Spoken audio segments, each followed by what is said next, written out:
There Are More Things, de Jorge Luis Borges. A la memoria de Howard Philip Lovecraft. A punto de rendir el último examen en la Universidad de Texas, en Austin, supe que mi tío Edwin Arnett había muerto de un aneurisma en el confín remoto del continente. Sentí lo que sentimos cuando alguien muere. La congoja, ya inútil, de que nada nos hubiera costado haber sido más buenos. El hombre olvida que es un muerto que conversa con muertos. La materia que yo cursaba era filosofía. Recordé que mi tío, sin invocar un solo nombre propio, me había revelado sus hermosas perplejidades, allá en la Casa Colorada, cerca de Lomas. Una de las naranjas del postre fue su instrumento para iniciarme en el idealismo de Berkeley. El tablero de ajedrez le bastó para las paradojas eleásticas. Años después me prestaría los tratados de Hinton, que quiere demostrar la realidad de una cuarta dimensión del espacio, que el lector puede intuir mediante complicados ejercicios con cubos de colores. No olvidaré los prismas y pirámides que erigimos en el piso del escritorio. Mi tío era ingeniero. Antes de jubilarse de su cargo en el ferrocarril, decidió establecerse en Turdera, que le ofrecía las ventajas de una soledad casi agreste. Nada más previsible que el arquitecto fuera su íntimo amigo Alexander Muir. Este hombre rígido profesaba la rígida doctrina de Knox. Mi tío, a la manera de casi todos los señores de su época, era librepensador, o mejor dicho, agnóstico. Pero le interesaba la teología, como le interesaban los falaces cubos de Hinton, o las bien concertadas pesadillas del joven Wells. Le gustaban los perros. Tenía un gran ovejero, al que le había puesto el apodo de Samuel Johnson, en memoria de Litchfield, su lejano pueblo natal. La Casa Colorada estaba en un alto, cercada hacia el poniente por terrenos anegadizos. Del otro lado de la verja, las araucarias no mitigaban su aire de pesadez. En lugar de azoteas, había tejados de pizarra a dos aguas y una torre cuadrada con un reloj que parecían oprimir las paredes y las parcas ventanas. De chico, yo aceptaba esas fealdades como se aceptan esas cosas incompatibles que solo por razón de coexistir llevan el nombre de universo. Regresé a la patria en 1921. Para evitar litigios, habían rematado la casa, la adquirió un forastero, Max Pretorius, que abonó el doble de la suma ofrecida por el mejor postor. Firmada la escritura, llegó al atardecer, con 2 asistentes, y tiraron a un vaciadero, no lejos del camino de las tropas, todos los muebles, todos los libros y todos los enseres de la casa. Recordé con tristeza los diagramas de los volúmenes de Hinton y la gran esfera terráquea. Al otro día, fue a conversar con Muir y le propuso ciertas refacciones, que éste rechazó con indignación. Ulteriormente, una empresa de la capital se encargó de la obra. Los carpinteros de la localidad se negaron a amueblar de nuevo la casa. Un tal Mariani, de Gleu, aceptó al fin las condiciones que le impuso Pretorius. Durante una quincena tuvo que trabajar de noche, a puertas cerradas. Fue asimismo de noche que se instaló en la Casa Colorada, el nuevo habitante. Las ventanas ya no se abrieron, pero en la oscuridad se divisaban grietas de luz. El lechero dio una mañana con el ovejero muerto en la acera, decapitado y mutilado. En el invierno talaron las araucarias. Nadie volvió a ver a Pretorius, que, según parece, no tardó en dejar el país. Tales noticias, como es de suponer, me inquietaron. Sé que mi rasgo más notorio es la curiosidad que me condujo alguna vez a la unión con una mujer del todo ajena a mí, solo para saber quién era y cómo era, a practicar, sin resultado apreciable, el uso del láudano, a explorar los números transfinitos y a emprender la atroz aventura que voy a referir. Fatalmente decidí indagar el asunto. Mi primer trámite fue ver a Alexander Muir. Lo recordaba erguido y moreno, de una flacura que no excluía la fuerza. Ahora lo habían encorvado los años, y la renegrida barba era gris.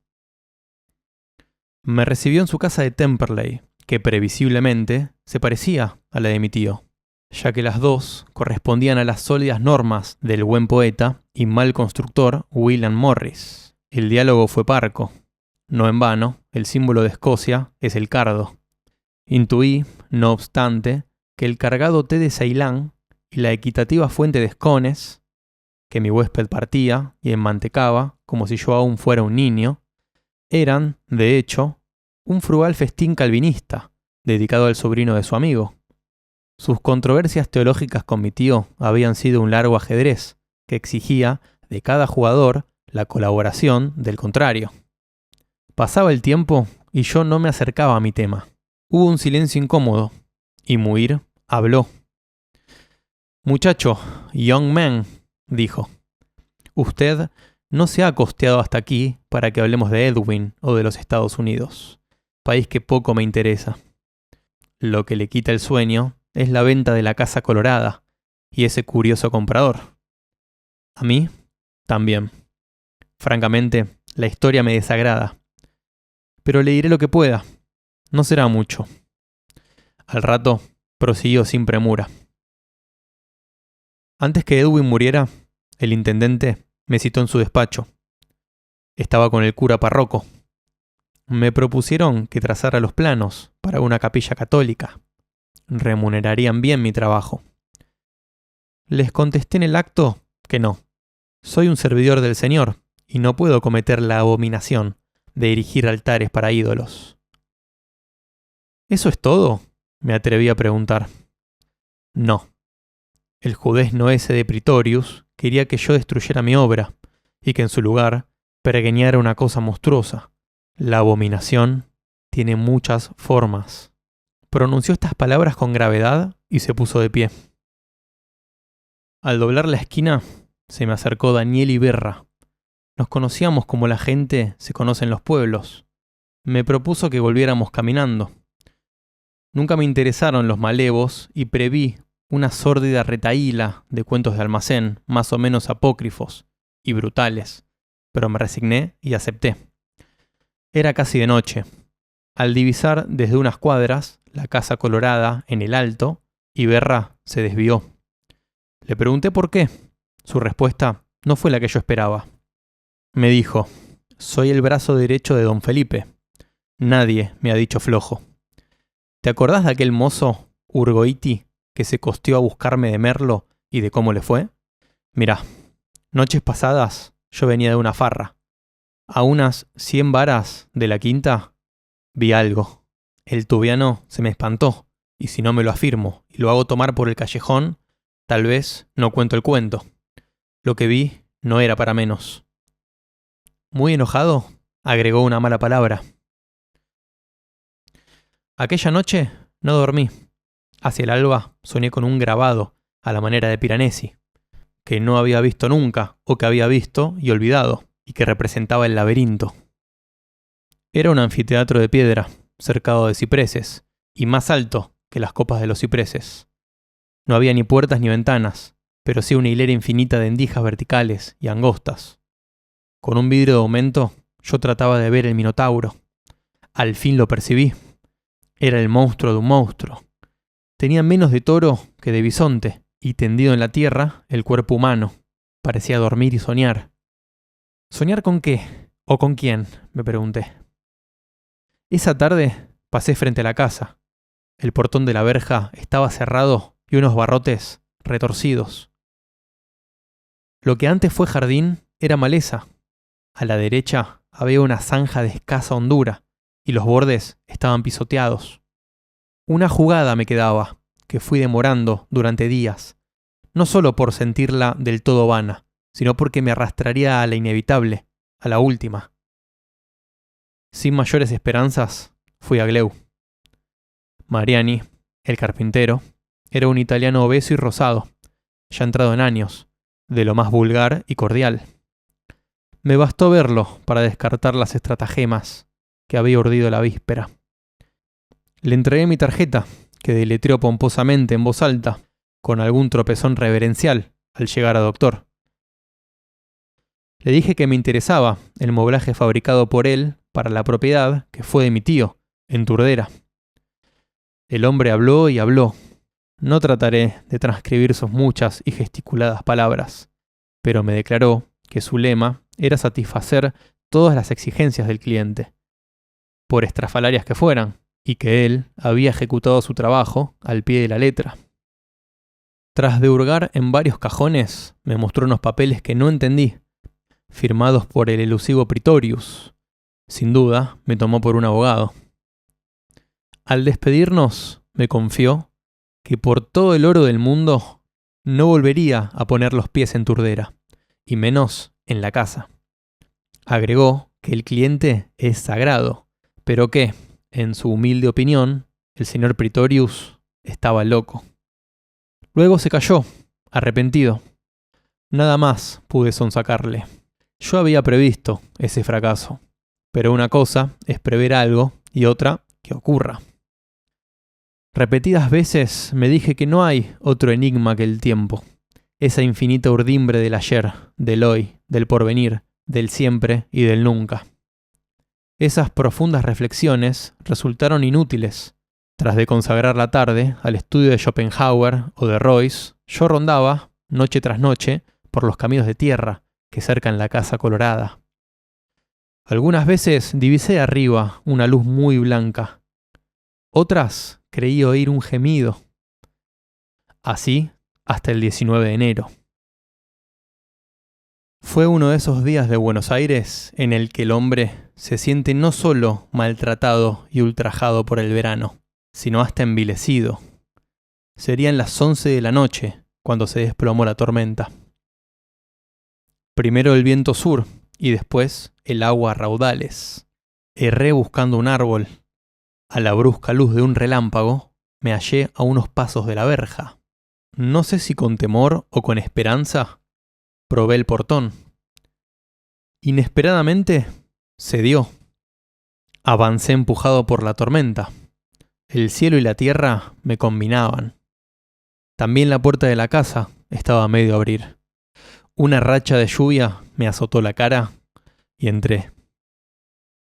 Adentro habían levantado las baldosas y pisé pasto desgreñado. Un olor dulce y nauseabundo penetraba la casa. A izquierda o a derecha, no sé muy bien, tropecé con una rampa de piedra. Apresuradamente subí. Casi sin proponérmelo, hice girar la llave de la luz. El comedor y la biblioteca de mis recuerdos eran ahora, derribada la pared divisoria, una sola gran pieza desmantelada, con uno que otro mueble. No trataré de describirlos, porque no estoy seguro de haberlos visto, pese a la despiadada luz blanca. Me explicaré. Para ver una cosa, hay que comprenderla. El sillón presupone el cuerpo humano, sus articulaciones y partes. Las tijeras, el acto de cortar. ¿Qué decir de una lámpara o de un vehículo? El salvaje no puede percibir la Biblia del misionero. El pasajero no ve el mismo cordaje que los hombres de a bordo. Si viéramos realmente el universo, tal vez no lo entenderíamos. Ninguna de las formas insensatas que esa noche me deparó correspondía a la figura humana o a un uso concebible. Sentí repulsión y terror. En uno de los ángulos descubrí una escalera vertical que daba al otro piso. Entre los anchos tramos de hierro, que no pasarían de 10, había huecos irregulares. Esa escalera, que postulaba manos y pies, era comprensible, y de algún modo me alivió. Apagué la luz y aguardé un tiempo en la oscuridad. No oí el menor sonido, pero la presencia de las cosas incomprensibles me perturbaba. Al fin me decidí. Ya arriba, mi temerosa mano hizo girar por segunda vez la llave de la luz. La pesadilla que prefiguraba el piso inferior se agitaba y florecía en el último. Había muchos objetos o unos pocos objetos entretejidos. Recupero ahora una suerte de larga mesa operatoria, muy alta, en forma de U, con hoyos circulares en los extremos. Pensé que podía ser el lecho del habitante, cuya monstruosa anatomía se revelaba así, oblicuamente, como la de un animal o un dios, por su sombra. De alguna página de Lucano, leída hace años y olvidada, vino a mi boca la palabra anfisbena, que sugería, pero que no agotaba, por cierto, lo que verían luego mis ojos. Asimismo, recuerdo una ave corta de espejos que se perdía en la tiniebla superior. ¿Cómo sería el habitante? ¿Qué podía buscar en este planeta, no menos atroz para él que él para nosotros? ¿Desde qué secretas regiones de la astronomía o del tiempo, desde qué antiguo y ahora incalculable crepúsculo habría alcanzado este arrabal sudamericano y esta precisa noche? Me sentí un intruso en el caos. Afuera había cesado la lluvia. Miré el reloj y vi con asombro que eran casi las 2. Dejé la luz prendida y acometí cautelosamente el descenso.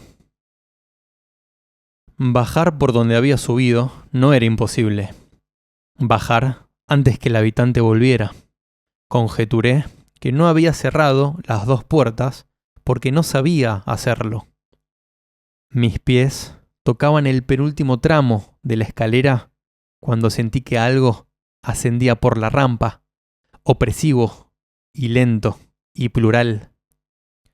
La curiosidad pudo más que el miedo y no cerré los ojos.